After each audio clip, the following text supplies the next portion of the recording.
Shop, Pop, Movies. Welcome back to my 31 lists of horror.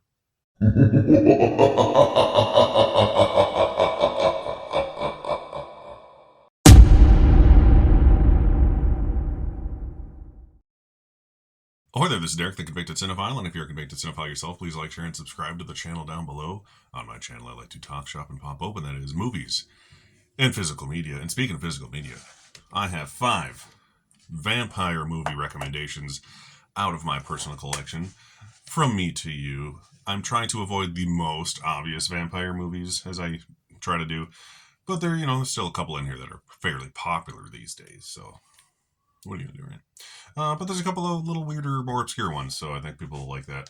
Let's just jump right into that. The first one I'm going to do is one that a lot of people seem to like, as long as they've actually seen it. I'm due for a rewatch of this, just like everything I ever talk about.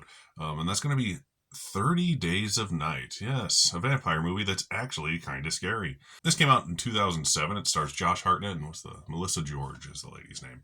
And the villain is what the hell is his name? Danny Houston is awesome. And Ben Foster's in it too, which I forgot until I just read the back of this. So that proves right there. I love Ben Foster. And I forgot he was in this, so I'm due for a rewatch just based on that. But this is a very cool concept. It is in Alaska in the month of the year where the sun never comes out, and what a better location for a vampire movie. Brilliant.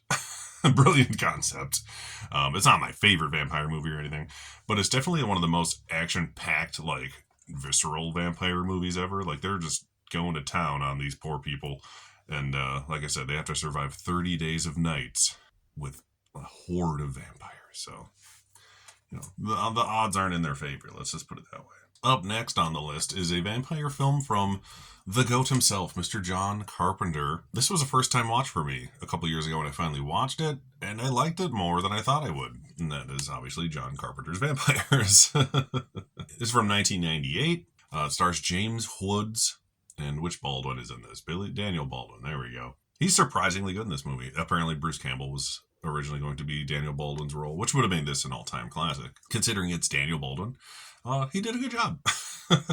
But it's about like a gang of like roughneck vampire hunters in the desert doing their thing, and James Woods is their leader, and essentially their entire clan just gets ravaged by these vampires. So the rest of the film, it's like him and his buddy and like a priest trying to hunt down these vampires and get revenge. And it's a cool movie. It was a lot more fun than I thought it'd be. It's a vampire western.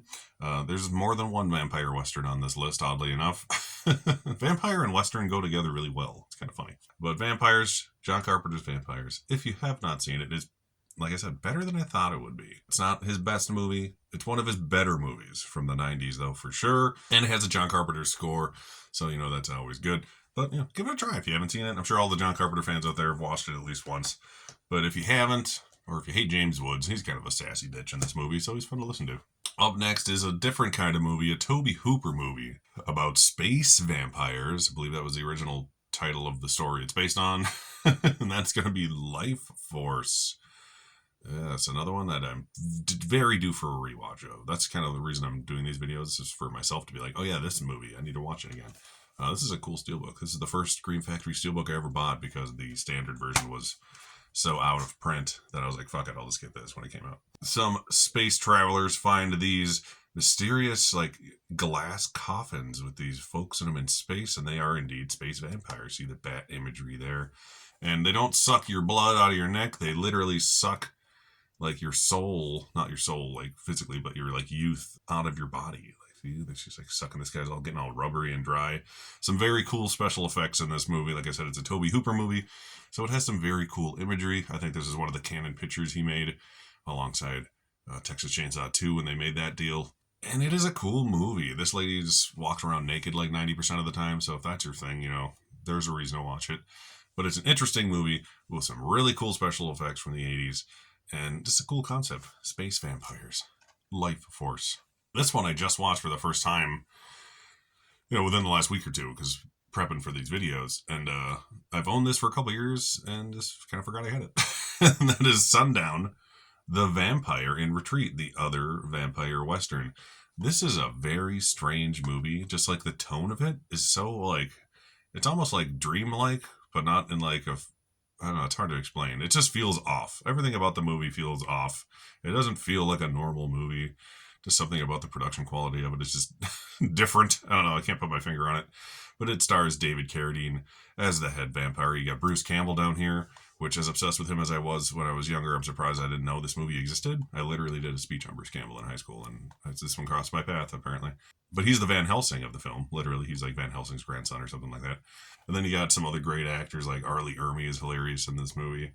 Yeah, it's just a fun one. But this little family comes to this town because there's a plant that makes basically, I don't want to call it like fake blood, but it's like the concept of True Blood from the show, where it's something vampires can eat to sustain them that is not human blood. But it looks like diarrhea. It's gross looking. That's just my observation. So the vampires are in retreat in the desert, living their lives off of this diarrhea blood. There's a group of bad vampires in town who are rebelling, essentially, because they want to do things the old-fashioned way and, suck on human blood. But David Carradine, he tries to stick to his guns and keep this little town they have made for themselves over the past few decades and centuries even, their little humble home. So it's a nice movie. It's funny. Like I said, it's got a weird tone to it, but it's got some great comedic actors in it. This is from like 1989, so it's very young Bruce Campbell, like right after Evil Dead 2. But like I said, I watched it only a week or two ago, and it was very different than I expected, and pleasantly surprised me in how weird and funny and how good the cast was. So if you're a fan of, 80s B movies and you love Bruce Campbell and David Carradine, or the great Arlie Ermy, not Arlie Ermy, M. Emmett Walsh. Did I say Arlie Ermy earlier? I don't remember what I said. Their names are too similar. M. Emmett Walsh, if I didn't say that, is the person I'm talking about from The Jerk and 100 other movies. He was in Raising Arizona right before he did this. I love him. But he's funny in this. He's like an old-timer vampire. But anyways, if you haven't caught Sundown, the Vampire in Retreat, it is a fun one. And these Vestron Blu-rays are pretty cheap. This is one of the ones I was before they started their Lionsgate Limited website, where they doubled the price of everything. So this one you could probably still get for no more than $20, I'd say. And it has some really good special features on it, like interviews with the actors and such, that I watched a few of. So give that one a try if you're in for a horror comedy, weird Western mood. Last but not least is one I finally just bought myself. I kind of bought it just so I could include it in this video, but I also like this movie a lot. I grew up watching it. This is a 2-pack Scream Factory release that I found at Walmart. So check your local Walmarts. I got the last copy at mine. I was lucky.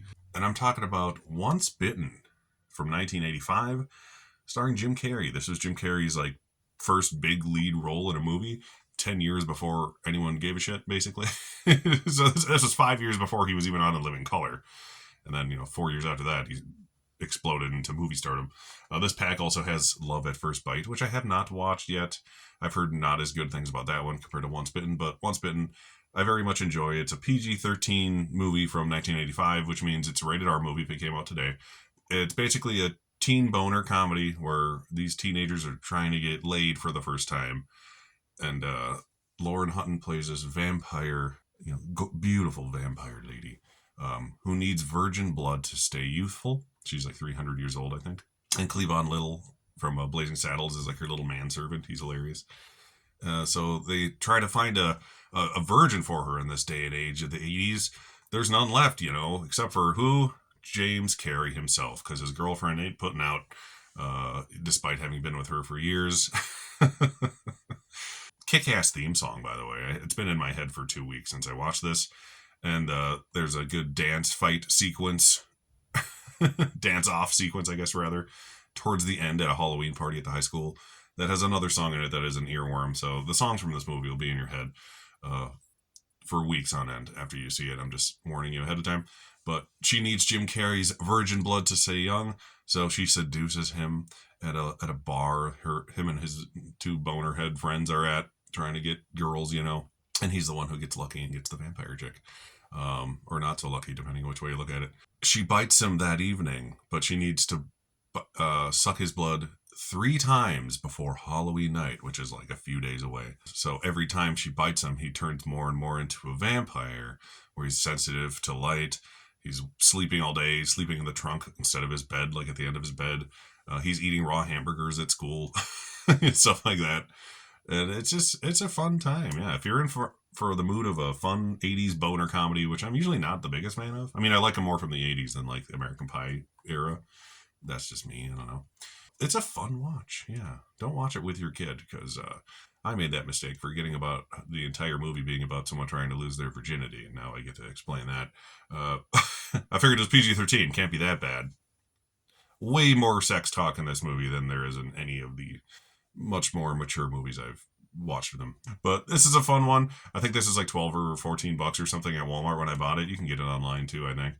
But yeah, check your local Walmart for this little 2-pack. It was a cool find and a Scream Factory movie I didn't have of a movie I actually liked and wanted to watch again. So those are my 5 vampire movie recommendations. Hopefully you've at least not seen one of them. I figured the latter 2 were the 2 more obscure ones that aren't super obvious. Yes, I could have talked about Lost Boys and Fright Night and all that jazz, but I tried to get a little more obscure if I could help it, because everyone else has talked those movies to death, and I'm sure I'll probably mention them at some other point in one of these videos, and I just forgot I'm going to. So once again, my name is Derek, the Depicted Cinephile. Please like, share, and subscribe to the channel down below. Thank you for watching, and I'll see you next time. Thank you so much for watching, everybody. Don't forget to like and subscribe to the channel, and channel memberships and merch are available on TeePublic and Spreadshop stores.